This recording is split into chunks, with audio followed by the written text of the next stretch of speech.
结婚7年，我跟老公的感情一直很好。准备要孩子时，我却听到了他跟兄弟的电话：小助理孩子都要生了，你还不跟嫂子说？到时候你妈强行把孩子抱回来，场面就没法控制了。没事，他离不开我，会同意的。可他似乎忘了，我们刚结婚时有过约定，要是变了心，果断放手离婚，绝不陷入那种情感纠葛的泥潭里。因此，我们都给过对方一张签过字的离婚协议。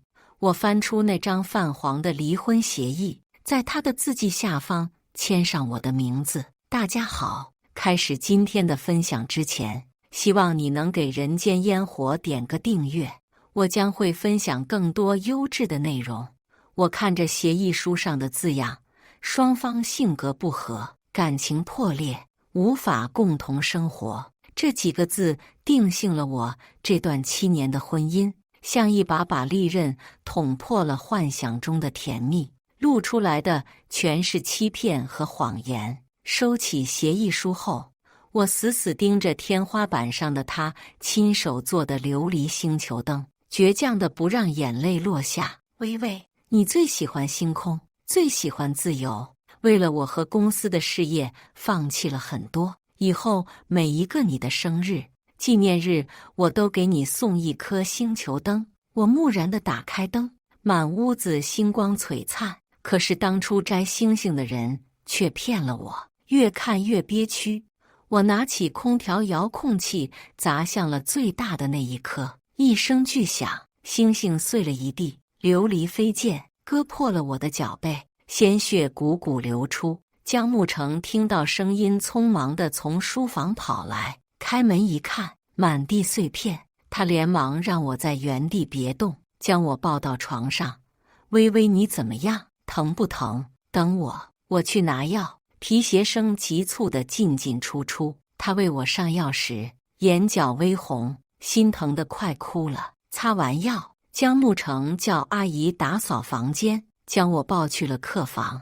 今晚先睡客房，等明天阿姨将主卧里的琉璃碎片都清理了，我们再搬回去。整个过程中我都没什么反应，只是眼角微红，清泪盈出。她满脸心疼，是不是被吓到了？都怪我，应该把星球灯吊得牢固一点。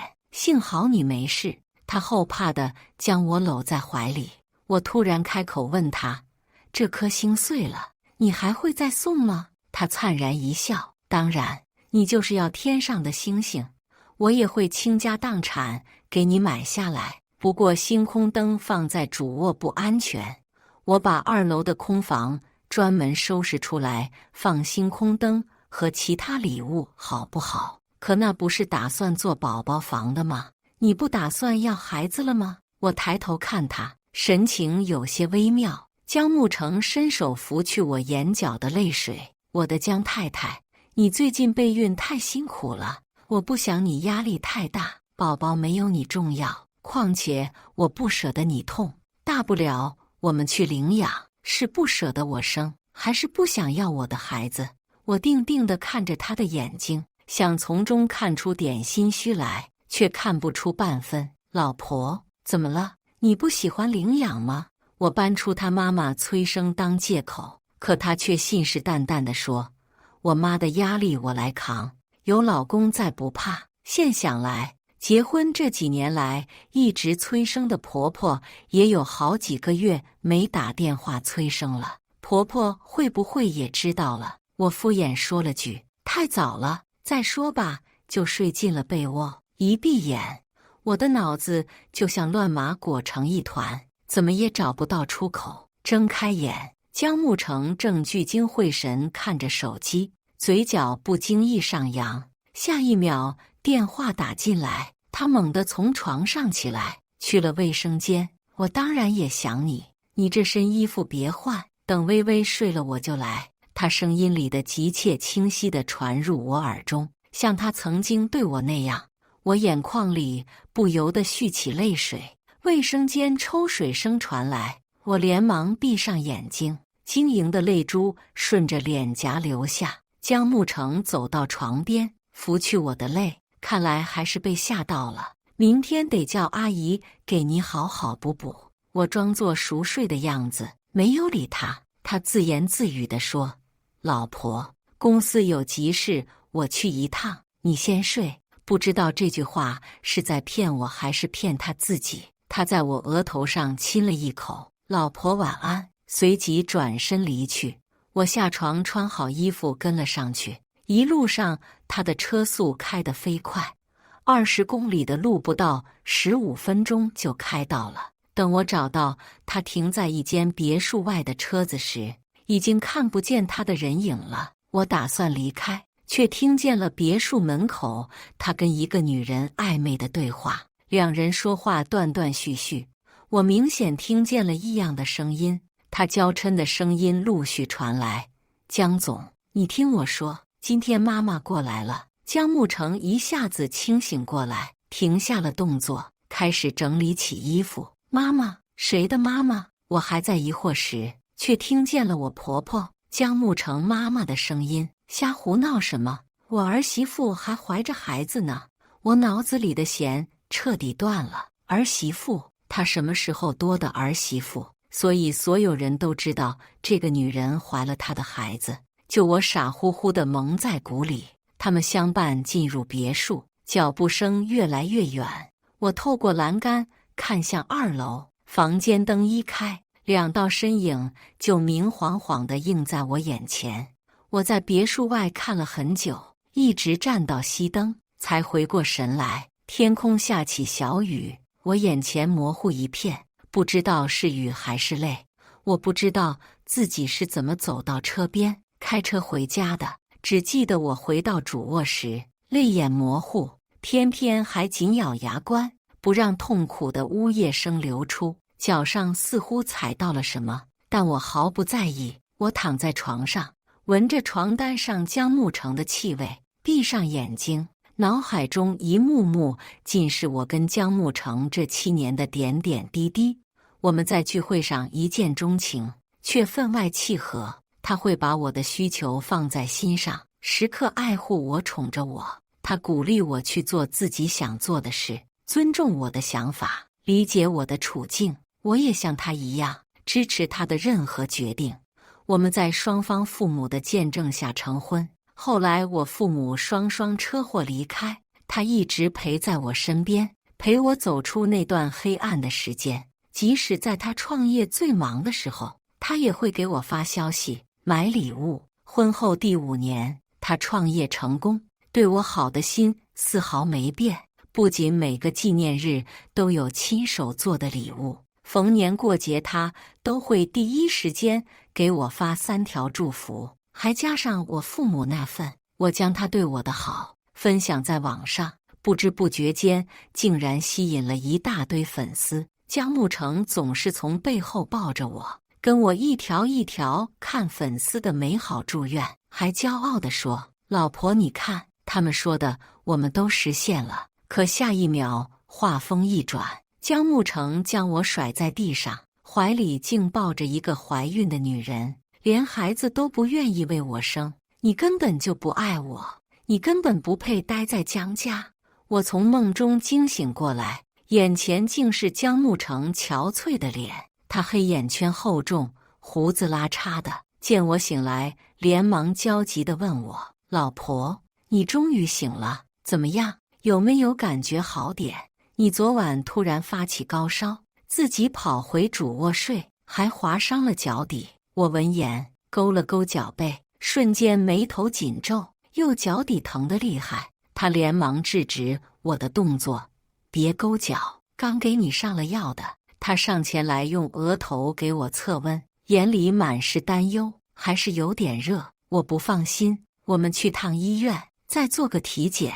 他又是帮我穿衣服，又是抱我去车上，一路上牵着我的手逗我笑。某个瞬间，我还以为昨天的事情是一场梦，可是脚底的伤痛却无时无刻将我拉回现实。到医院后，江木成依旧为我忙前忙后，挂号领单子，他扶着我去发热门诊就诊配药，又领着我去各个科室体检，看我行动不方便，他还会抱着我走。医生护士们纷纷赞扬他是个好丈夫，还认出了我们的身份，当场磕起 CP， 请求合照。江木成不仅帮我看了看仪容仪表，温柔捋顺我的碎发，还细心护着我，不让别人撞到我。可这样的人却让别的女人怀孕了。去妇科体检时，他突然停下了脚步，看着远处，双手卸力将怀里的我摔在地上，一时不察。我用受伤的脚点地，疼得我低吟出声，绷带瞬间变得鲜红。我眉头紧蹙，咬牙忍住疼，顺着他的目光看去，前方一个女人扶着肚子，泪眼朦胧地看着江木成，依靠在栏杆边摇摇晃晃的，好像随时要摔下去。我认识他，江木成的小助理宋莲。1年前，他在公司试图勾搭江木成，又在工作上犯了错误，被我辞退了。没想到他们居然背地里暗通款曲，连孩子都快要生了。他见我看他，转身就走。江木成低头看了我一眼，将我扶到一旁的椅子上，顿了顿：“老婆。”宋莲挺着肚子太不方便，好歹同事一场，我去看看他，你等我，待会儿我们一起回家。没等我回应，他就匆匆走开。可是江木成，我们没有家了。去妇科做完最后一项体检，我一瘸一拐回了家。回家的第一件事就是把理出所有他送我的礼物丢在院子里烧掉。家里阿姨不解地问我：“夫人，好好的东西为什么不要了？”我无所谓地说：“过时的旧东西，看着糟心。阿姨，顺便帮我把主卧的星空灯都取下来吧，先堆在2楼的空房间。”在院子里烧东西的时候，火光燃得很温暖，一点点烧掉了我对他的依恋。曾经他送给我的明信片和情书都变成了灰烬。所有的结局不都是灰烬吗？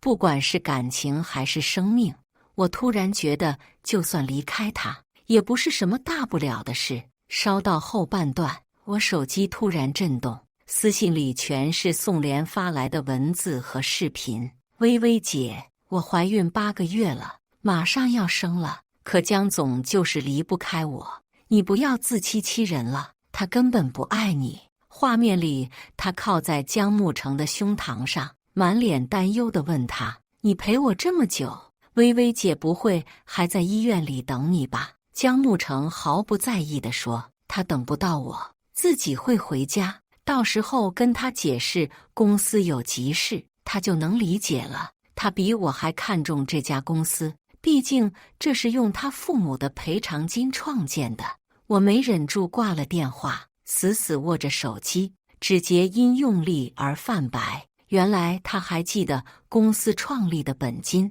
他凭什么这么理直气壮？我回过神来，看着眼前的画面，默默保存，翻看了宋莲的之前发的动态，我才知道，原来他们在1年前就勾搭在一起了。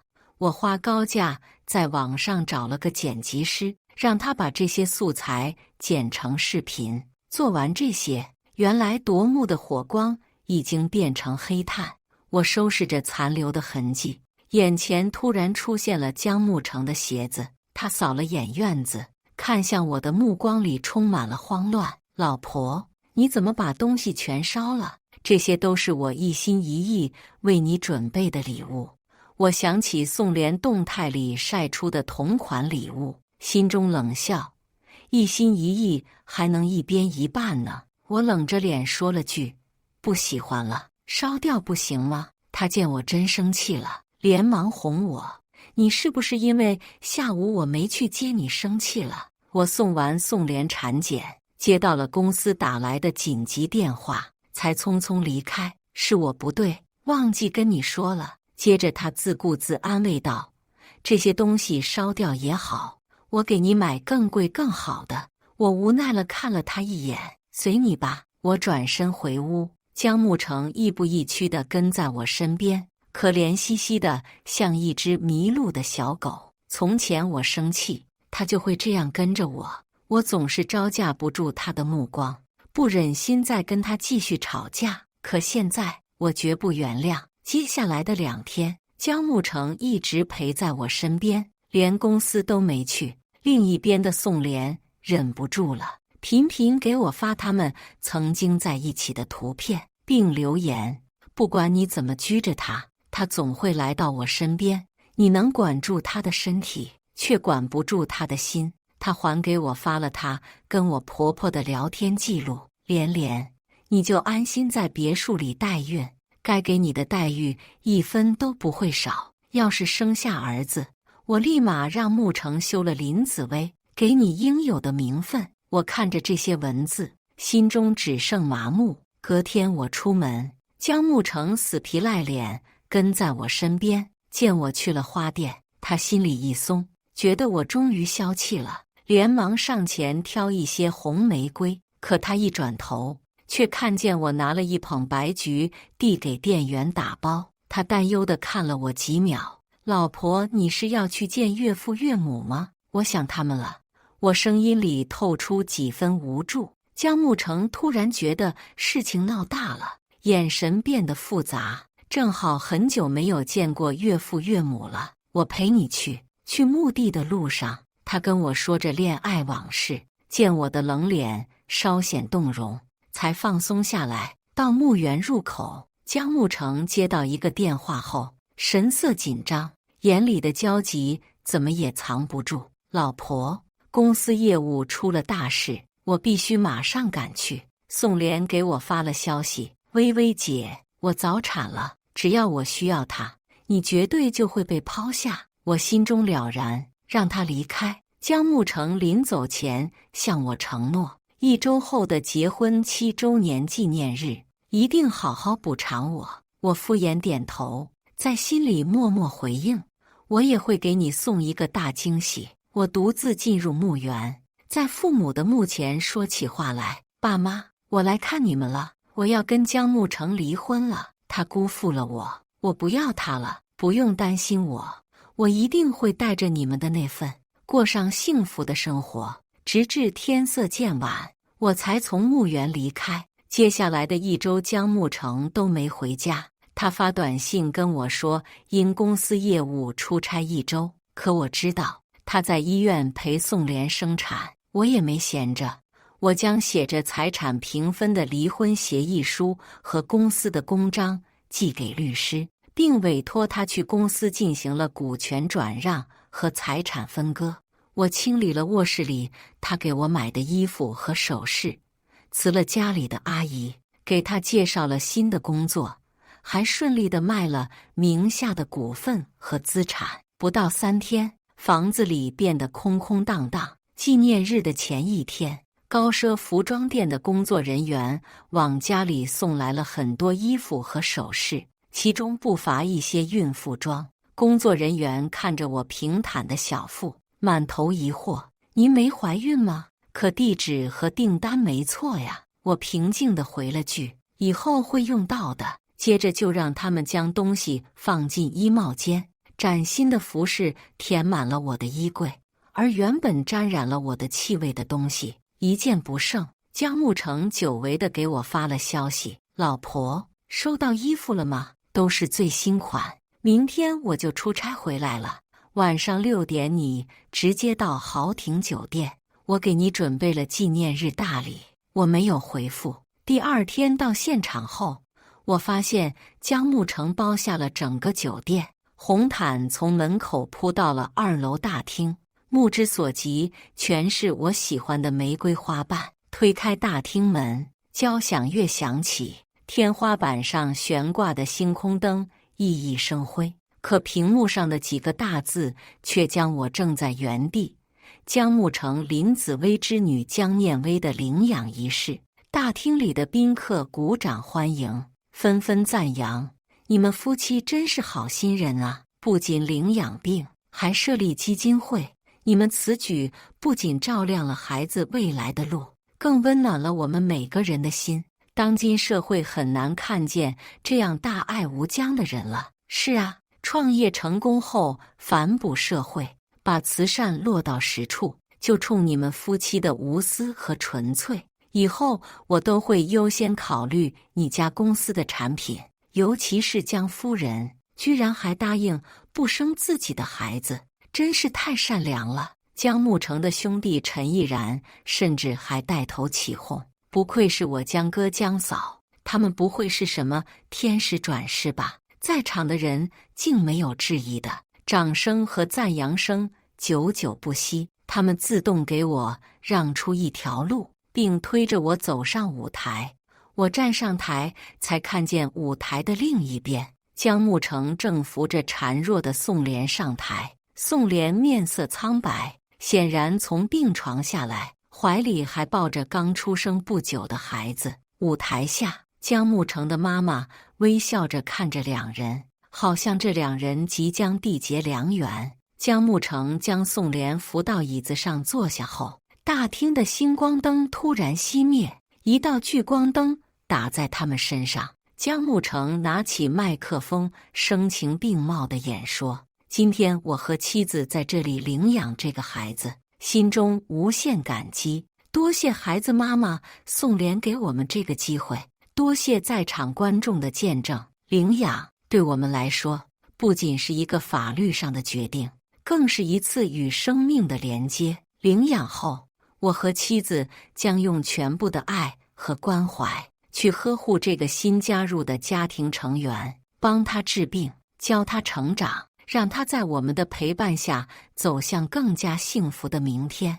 我们也将借此机会建立慈善基金会，帮助更多孩子摆脱疾病，找到自己的幸福。现场掌声雷鸣，大家都被江慕成打动，纷纷表示愿意献出自己的一份力。江慕成走过来牵我，手腕格外纤细，他眼里闪过几分异样后，在我耳边得意地说：老婆，这个惊喜怎么样？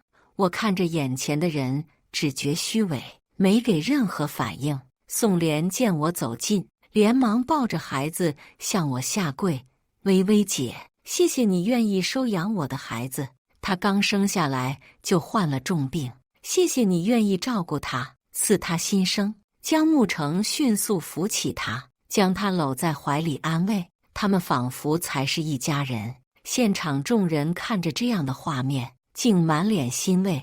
公证人将协议递到我面前，而我看着眼前的签字笔，久久没动作。我们领养了这个孩子，那宋莲呢？江慕成没料到我会这样问，看向我的目光里流出些许复杂，反倒是台下的婆婆出声解释，她毕竟是孩子的亲生母亲，以后少不了接触。你这么大度，不会阻碍他们母女相见吧？要不让宋莲住到家里去，这样宝宝就能有2份妈妈的爱了，你也能不那样辛苦，毕竟孩子还病着。我眉头紧蹙，他是怎么理直气壮说出这种话的？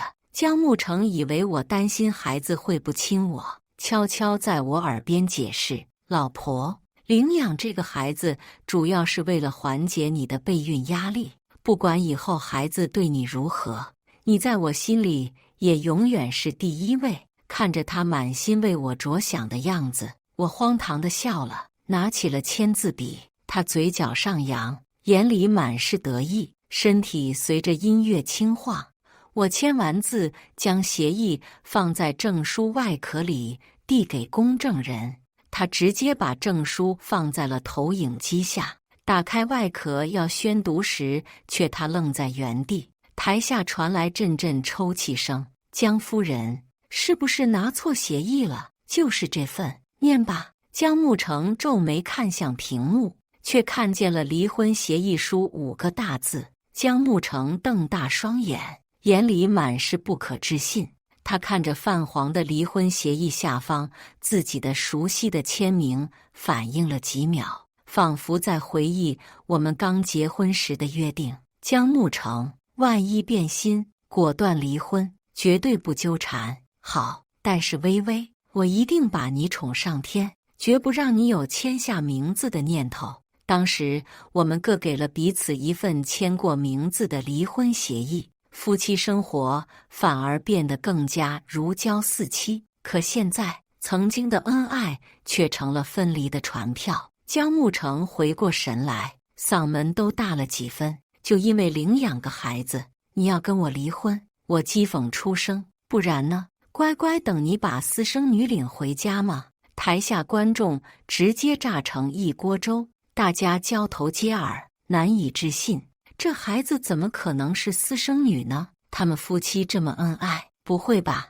据我所知，江总满心满眼都是江夫人，怎么会跟助理？怪不得江夫人从进门开始表情就不是很好。江木成慌了神，没想到我已经知道他越轨的事实，但他还是嘴硬否认。你别胡说，这孩子不是我的私生女，你要是不想领养，我们可以商量，何必要用这种理由污蔑我？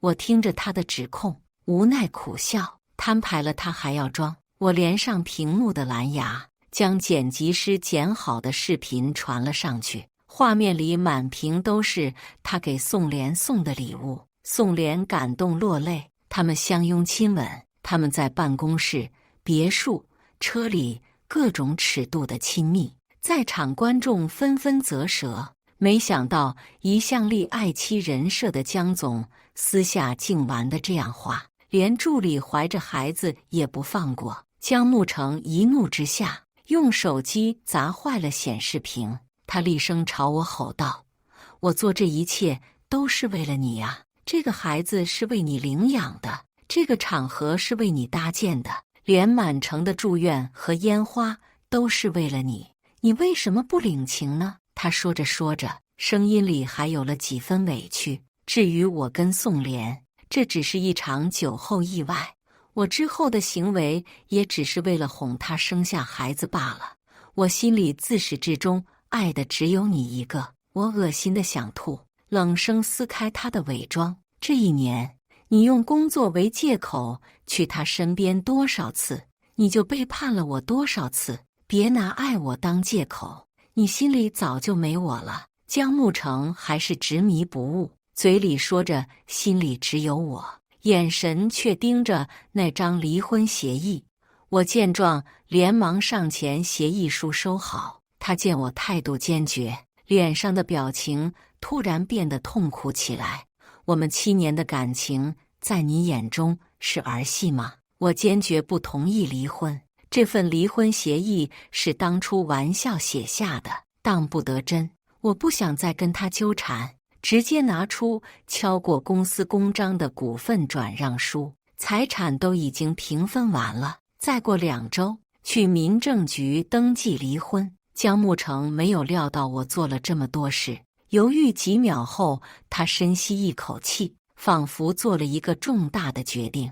他拿出一张2年前我的体检报告，上面赫然写着患者子宫畸形，不易受孕。我愣在原地，不敢相信，怎么可能？他走过来，双手捏着我的肩，直视我：老婆，你信我，我都是为了你好。除了宋濂怀孕这件事，我从来没骗过你。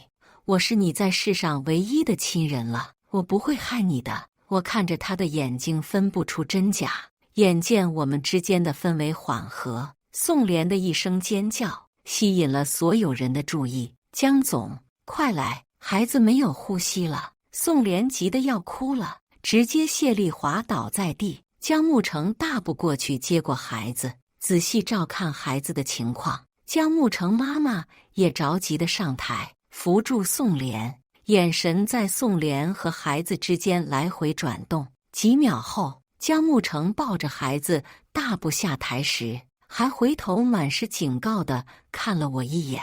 领养的事我们在意，总之我不会同意离婚的。接着他冷冷地扫了一眼在场众人，请大家包涵，关于我的家事，我不希望在外面听到任何议论，不然我公司的法务部不是吃素的。江木成离开后，众人陆续散场，大家被这瓜震得目瞪口呆，但出门后无人再提，毕竟谁也不想得罪江氏。然而在江木成警告之前，早就有人匿名将视频传到网上，甚至比我收集的图片录音更详细，在网上引起轩然大波。大家离开后，江木成妈妈和宋莲却没有离开，他们渐渐靠近我。宋莲虚弱又委屈的声音先传来：“微微姐，我已经为江总生了孩子，除了他，我这辈子不会嫁给别人了。你既然跟他离婚了，就别再纠缠他了。”我脑子里全是江木成的那份体检报告，没空理会他们。见我没反应，婆婆厉声责骂：“林紫薇，我们江家对你也算是仁至义尽了，就算你不能生孩子，木成把你捧在手心上，让你享受了7年富太太的生活，你也该知足了。现在既然已经签了离婚协议，就离我们远远的，就别想着死缠烂打。连我生不了孩子的事情也众人皆知吗？”我突然想起之前在妇科的体检，我抬步离开，想去确认结果，却被他们2人死死拦住，没交代完，不许走。我忍住打人的冲动，深吸一口气，我凭什么要向你们交代？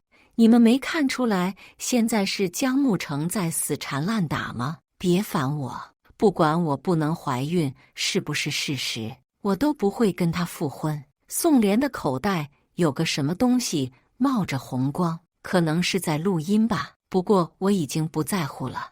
我去到医院取体检报告时，心里忐忑不安，担心我真有什么隐疾。拿到报告后，我松了一口气，上面的结果明明就是子宫健康，适宜受孕。可江木成手里的报告又是怎么回事？难道他造假骗我？我怀着疑问，将历年的体检报告全都打印了出来，没有哪次的结果显示子宫畸形的。我对江木成失望极了，刚念叨完他，就看见江木成从儿童病房区走出来。他见到我眼前一亮，满眼感动，还以为我反悔离婚，上赶着来找他道歉。我冷声一句：“江木成，你竟然造假报告骗我！”打碎了他所有幻想。他扬起的嘴角瞬间凝固，他一头雾水地拿出随身携带的体检单，仔细核对信息，确认无疑后，江木成还想跟我争辩，我直接将历年的体检单甩在他身上：“别装了，为了掩饰自己背叛婚姻，你竟找了这样一个理由。江木成，你真让我恶心。”他连声解释：“我真没骗你，当初我工作忙，这是老陈亲手取的，他向来做事认真，不可能出错。”他还叮嘱我，千万不能让你知道，说你父母尽失，要是得知自己不能生孩子，会崩溃的。我冷笑出声：“陈毅然是你兄弟，当然会站在你那边。”江木成思考几秒后，坚定地向我承诺：“我会把这件事情调查清楚，给你个交代。”可我根本就不在乎，我不想听他废话，直接出声制止：“江木成，放手吧。2周后离婚冷静期结束，直接去民政局登记离婚，不然我会申请法院强制执行。”他脸上浮现出痛苦的表情，可我不再相信。这时，手机铃声突然响起，江木成的现任助理把电话打到我这里：“夫人，江总在您身边吗？公司出了大事，我找不到他。”我平静地回了句：“在，不过以后别叫我夫人了。”我看向江木成，无视他眼里满是不舍和无奈，把电话开了免提：“江总，网上流传出很多关于您出轨的视频，虽然男女的脸都被马赛克了，但由于您的知名度比较高，立的又是宠妻人设，视频里男方的很多特征都与您相似，现在网上引起了轩然大波。”江木成眉头越锁越紧，语气里透着几分急躁：“现在公司情况如何？”公司股价直接跌停，60%的合作方要求解约，股东们正在筹集召开临时股东大会，要求撤掉您总裁的职位。事情变得非常棘手。他思考了几秒后，沉声吩咐：先把网上的视频和热词都撤了。发布声明说，影像图片是 AI 合成的，控制舆论。另外，发表律师函警告，威慑那些传播猖狂的账号，让人先稳住合作方。我马上回来。语毕，江木成挂断电话，冷冰冰地看向我，语气里满是失望。你把视频传到网上了，这个公司也有你的一份，你怎么忍心毁了它？我看着他的样子，简直不可理喻。你觉得是我做的？公司受损对我有什么好处？他直接黑脸呵斥：不是你还能有谁？你都在酒店里放了，怎么不会顺手传到网上？你现在就是爱意难平，蓄意报复。我冷笑出声：不装了是吧？他无奈地摇了摇头，逃避了这个话题。我不跟你纠结这个问题，我先回公司处理。江木成离开后，我仔细浏览了网上的舆情：井号江木成越轨，井号江木成领养私生女，井号穆威 CPB 等词条在热榜上爆了，讨论度居高不下。看着网上更为丰富的素材，我陷入了沉思。这种程度的证据，除了当事人，其他人根本不可能找到。这波舆论背后绝对有猫腻。在我思考之时，我的余光贴到了宋濂左顾右盼环视一圈后，偷感十足地进去儿童病房。他见自己的孩子偷偷摸摸干什么？我躲进楼梯间偷偷观察。5分钟后，江木成的发小陈毅然也偷偷摸摸地走进儿童病房。我走近一看，却意外发现他们在病房里紧紧相拥。我连忙掏出手机录像。陈毅然想要更进一步时，宋濂拦住了他：江总不知道什么时候会回来，我们这样不好。谁知下一秒，陈毅然竟狂妄地笑出声：我把所有素材都放出去了，现在他忙着公司的事情，焦头烂额，不会有空来管我们的。宋濂焦急反问：那视频里我的脸呢？他摸着宋濂的脸来回摩挲：放心，我给你打了厚厚的马赛克，不会有人认出来的。宋濂放松下来，窝在陈毅然怀里，不经意地问：然哥，怎么跟计划的不一样？不用我跟江总结婚了。陈毅然闻言更是嘴角上扬：不用原计划那么复杂，老天助我，林子薇那个傻女人抛出的所有股份都被我收入囊中，等股东大会召开，整家公司就是我们的了。我在门外震惊不已，捂住口鼻，不敢发出任何声音。录好视频后，我连忙离开，给江木成打了10几通电话，他都没接。我这才想起来他的手机摔坏了，我立即打车赶去公司告诉他真相，却在门口被保安拦下：林小姐，您涉嫌损害江总名誉，公司已经禁止您出入。我损害名誉，还没反应过来，我的手机就疯狂震动，无数条消息疯了似的涌进来，扫眼一看，尽是不堪入目的辱骂。我全平台的账号后台均已沦陷，连以前发出的内容下方评论区都骂声连连。他不能生孩子，江总为了他尽心尽力的准备，他还臆想江总出轨，还偷偷录下他跟江总的亲密视频，把女方 AR 成别人。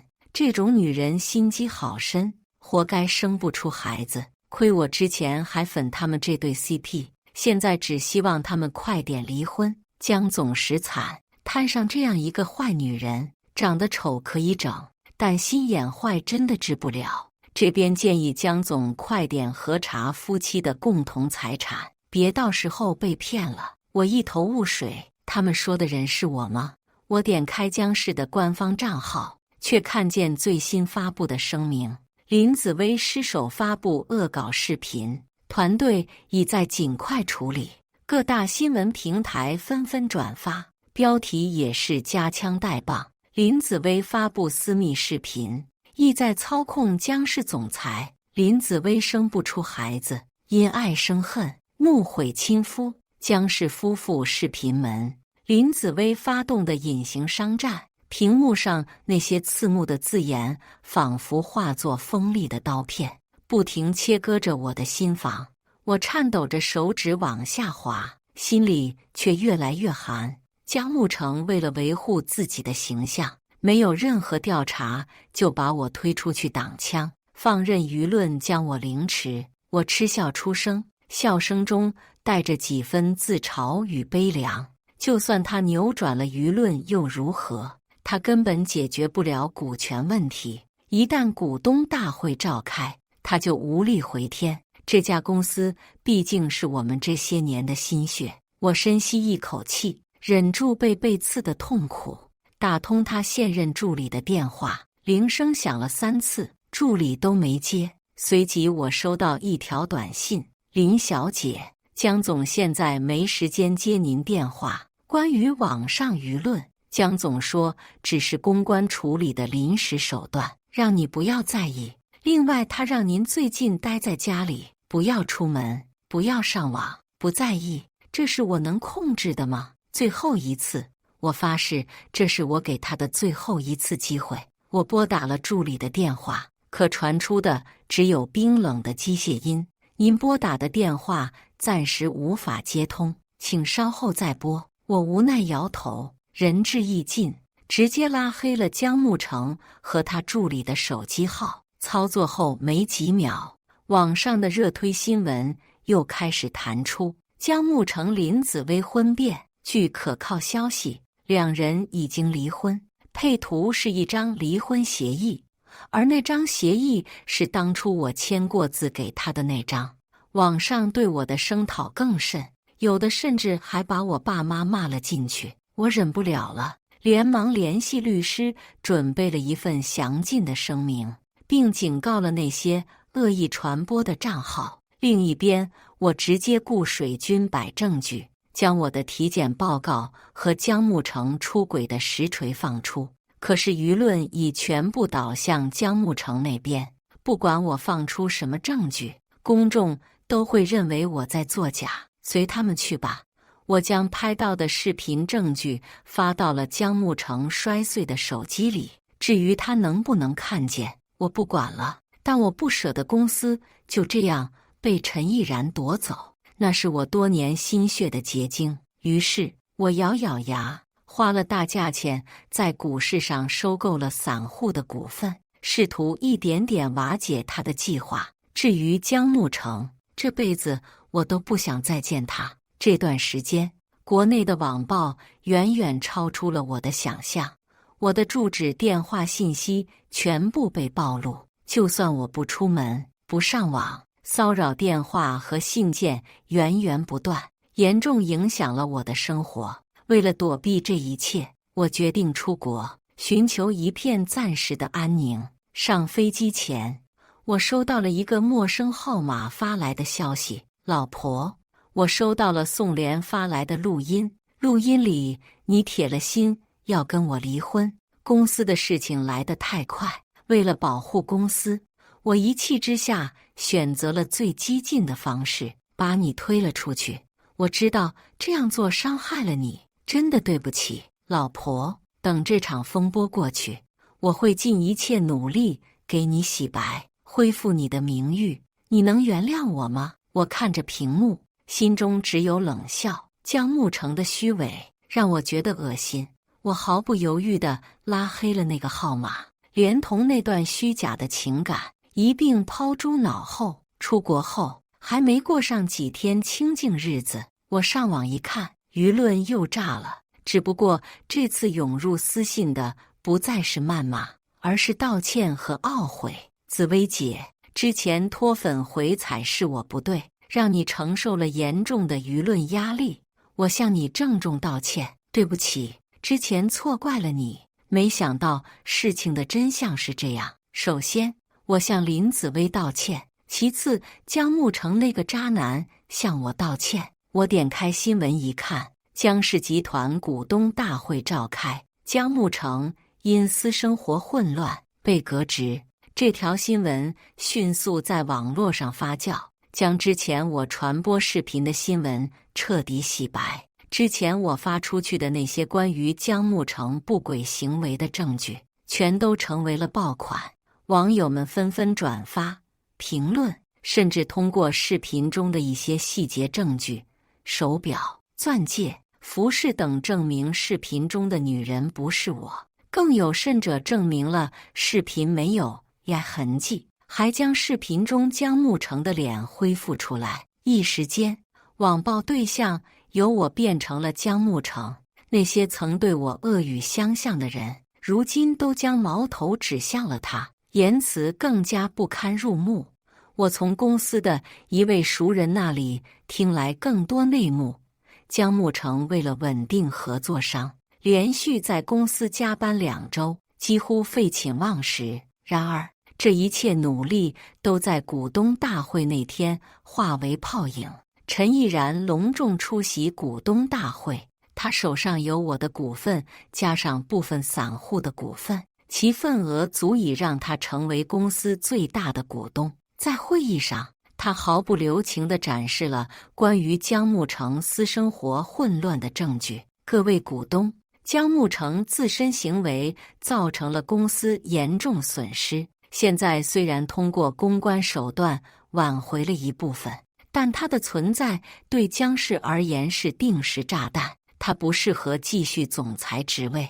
董事会那些人看到陈毅然手里铁证如山，果断地放弃了姜慕成。姜慕成下台后，网上舆论一边倒，几乎没人愿意站出来为姜慕成说话，他的形象在公众面前彻底崩塌。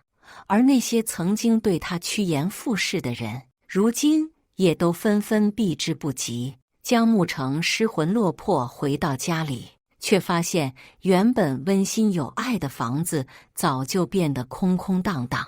桌面因为没有人打扫落了一层灰，只有一个孤零零的手机包裹放在上面。他用临时手机联系我，可电话怎么打也打不通。他用座机联系从前家里的阿姨，询问我的去向。阿姨没有正面回答，反而说起了之前的事情。星空灯碎掉的那天晚上，您着急出门后，夫人紧跟其后。大概3个小时后，他浑身湿透，哭着回家。烧东西那天，他从医院一瘸一拐回来，面色苍白，整个人跟丢了魂一样。您没回来那一周，夫人一件一件清理屋子里的东西，或烧掉，或剪掉，或砸碎，没叫我帮忙。他说他的课题要自己解。那一周，夫人直接瘦了5斤。您要是不爱他，就放他走吧。姜慕成听完泪流满面，他不知道自己的行为早就露馅了，给我造成了严重伤害。他走进卧室，想找出点我的东西，可入眼的只有死板的房屋装饰，没有任何我存在的痕迹，连床上的气味都散了。他走进衣帽间，发现里面全是新衣服，还有几件孕妇装。可这些风格和尺码的衣服明明是他买给宋濂的。姜慕成眉头紧皱，去楼下打开修好的旧手机，想给宋濂打电话。开机后，却看见了我给他发的宋濂与陈毅然的视频。他怒极，冲到医院跟宋濂对峙，却看见陈毅然和宋濂在病房里亲密。姜慕成直接推门而入。你们好大的胆子，居然背着我勾结！陈毅然被打断，满脸不爽。我还以为是谁呢，原来是被姜氏扫地出门的总裁呀！老陈，你阴阳怪气什么？背叛兄弟，抢我的女人，很有脸吗？陈毅然冷笑：你什么时候把我当兄弟了？这些年你对我颐指气使，哪里给过半分尊重？再说你的女人，你哪里还有女人？林紫薇被你赶走了，而宋濂从始至终都是我的人。江木成怒目圆睁盯着宋濂，似乎想从他表情里看出半点否认。可宋濂只是乖巧地窝在陈毅然怀里。江总，你真当我喜欢你啊？要不是为了然哥的计划，我怎么会看上你？你这种虚伪自私的人，真不知道林子薇是怎么忍了这么多年。江木成不可置信，我自私？我给你置办房产，满足你一切物质需求还不够吗？宋濂无所谓地说，谁稀罕你的房子了？再说，为了我肚子里的孩子，你给我这些不是应该的吗？江木成气得拳头紧握，恶狠狠瞪着他们二人。陈毅然丝毫不慌，将宋濂揽在自己身后。怎么，想打人？你想清楚，殴打江氏总裁要付出的代价，真是没脑子。难怪一张造假的体检报告就让你抛弃老婆，装什么深情人设？江木成反应了几秒，脸色如墨，一字一句从喉咙深处蹦出：你造假的体检报告，还骗我去碰宋濂？陈毅然轻笑出声：那怎么能叫骗？我只是提前把你心里的想法说出来而已。紧接着，陈毅然若无其事地抱起病床上的孩子，不经意地说：对了，忘了告诉你，你跟宋濂喝醉的那天，他已经怀我的孩子1个月了。江木成正在原地，嘴唇颤抖，不敢相信冲进耳朵里的话：女儿不是他亲生的。这句话在他脑海中不停播放，像一把无形的锤子，反复重锤他的心脏，让他疼到几乎窒息。他一直以为自己是天底下最幸福的男人，妻子温柔可人，外面还有人将他捧在心间，上赶着为他生儿育女，事业有成，家有资产。可现在却发现这一切都是骗局，而自己弄丢了最初的小家，伤害了自己最爱的人。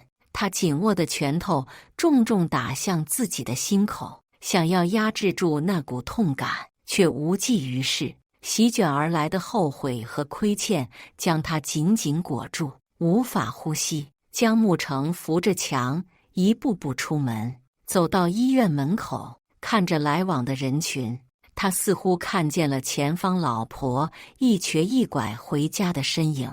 他崩溃大哭，怅然若失，直到天空下起瓢泼大雨，他才清醒过来。江木成驱车回家，给我打了10几通电话，才意识到我早已将他拉黑。